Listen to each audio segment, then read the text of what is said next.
علیہ الصلوۃ والسلام عبداللہ بن عمر رضی اللہ تعالیٰ عنہ کی روایت ہے، فرمایا نبی علیہ الصلوۃ والسلام نے فرمایا کبیرہ گناہ ہے کہ کوئی آدمی اپنی ماں کو گالی دے، کبیرہ گناہ ہے کہ کوئی آدمی اپنے باپ کو ماں کو لعنت کرے۔ تو نبی علیہ الصلوۃ والسلام سے صحابی نے پوچھا ایسا بھی ہو سکتا ہے کہ کوئی آدمی اپنی ماں کو لعنت کرے،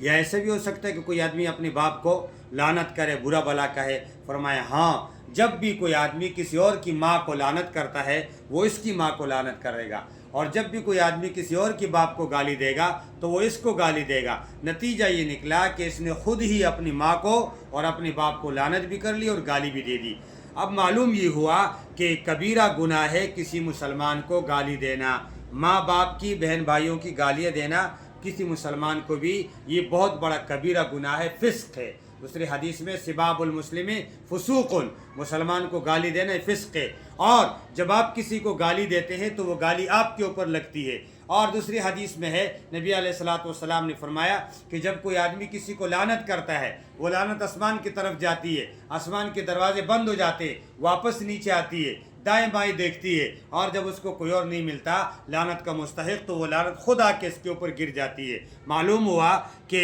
لعنت کرنے والا خود لعنت کا مستحق بن جاتا ہے اپنی لعنت کا، گالی دینے والا خود اپنی گالی کا مستحق ہو جاتا ہے گالی دینے کی وجہ سے۔